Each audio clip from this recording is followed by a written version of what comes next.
It's a prolific writer of novels, plays, poems, articles for academic journals and newspapers. Professor Zakes Mda has some of his novels translated and published in China, specifically three of his works, The Heart of Redness, She Plays with Darkness, and The Zulus of New York.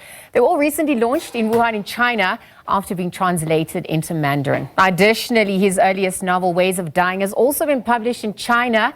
And so this morning, we're in conversation with the professor on his creative work being translated. On that note, Prof. Zakes Mda, very good morning. Congrats on this literary milestone, and thank you for your time at the SABC at this hour.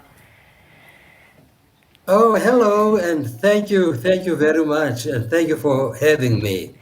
Prof, arguably, through your work as an African literary giant, now that it's published in Mandarin, I mean, you have access to the world's largest population, and you're also decolonizing the global imagination. You're adding to our agency as well. Tell us about this idea being approached and really the significance, the impact at large.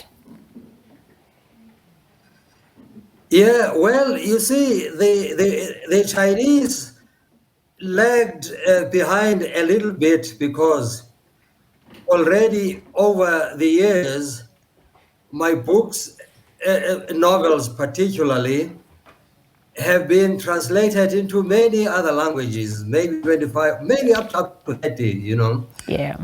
Korean and Dutch and many others. Turkish. So finally, the Chinese, as you say, you know, which is the world's biggest population, asked, you know, or approached my agents asking to translate in the beginning 3 of my novels and hoping to translate more of them, which I'm looking forward to. On a diplomatic level, I mean, we're seeing the cultural exchanges that often happen economically. And now with these exchange of ideas, I mean, we can see the importance of this cultural exchange as well. Tell us a little bit more about that and, you know, how this is ultimately also going to be impacting on our agency at large, right? African stories, stories by Africans told in our voices. Yes, you know, when I go to China, because I went to 2 cities, you know, where I was giving lectures and my books were being launched. I was quite amazed to find that Chinese universities study my work quite extensively. They were studying it in English. But now, all of a sudden, they are able to read it in their own language. I discovered that a number of universities offer courses on South African literature, or in fact, African literature in general. I didn't know that there is such, you know, an extensive market for our works, especially literary works in China. I was not aware of that. So this was a pleasant surprise. And I was happy particularly because, you see, over the years, we've leaned more to the West. You know, our books, many of the writers in South Africa have their books published in America, in the United Kingdom, and very little, you know, we knew very little of the Eastern world and how much, you know, people consume our work there. And I like it the way you put it when you talk of it in terms of decolonizing The global imagination. the literature itself. Yeah. Exactly.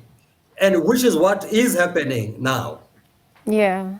I mean, even just if we're looking at Africa's assertion in the South to South relations and how it's important on that front for agency, but also just given, how societies have developed in a post-colonial world, the hybrid identities as well, the realities that we can continue to grapple with, how this, aims to bring about healing and change as well, not only through your works, but also just in the exchanging of ideas.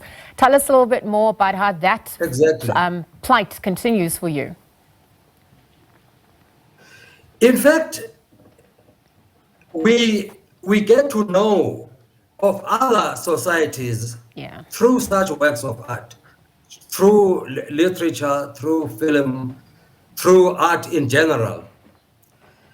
And the more we have our works of art, in other countries, the more we are creating an awareness about ourselves, our cultures, but also creating a market for other products.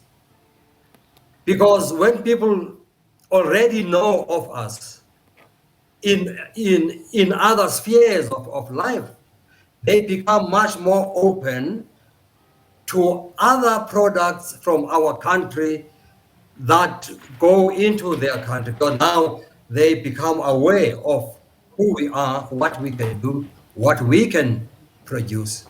Absolutely. It's also about asserting the Afrocentric approaches and introducing modernization with tradition as well. And that's obviously coming to the fore through the developments on this front. But I wonder even if we could just look at how important it is to not only immerse yourself in a literature book. It's also literally you speaking through and people reading through your eyes. When you interact with them, when you hear the comments and the feedback, what does that mean for you as well, as an author, as an activist, as a storyteller, and as a healer? Well, you see, what makes things even much more exciting on my side as a writer is not just that, you see, my work now is being read there, but it is also that there is serious scholarship based on my work. For instance, not only were they launching 3 of my novels, they were also launching an academic book written by a Chinese scholar about my work, you see. So there is now an extended scholarship that one finds where Chinese scholars are studying my work quite extensively. I was very pleased about that, because over the years, of course, my work has been studied Yeah. in many different countries, but mostly in the West, and mostly also in Africa, because in Africa, I'm quite well read, Yeah. And of course, in the Western world. Yes. And in the Soviet Union, in fact, my very, very first work to be translated almost 40 years ago was a play into Russian during the days of the Soviet Union. So the Russians were the very, very first people, to be familiar Well, with Prof, some aspects of my work. I'm gonna come in there and just say thank you for your time. Really, congrats on this milestone. I mean, the impact beyond ideology. It's also about that cultural diplomacy and cultural agency as well. And congrats. That conversation continues. But ours ends here for now. Professor Zakes Mda this morning, of course, as a trailblazer and an individual who's worked hard to harness a love for literature and for the African diaspora at large, joining us, chatting about his works being translated into Mandarin. We'll leave that conversation there and be right back after this.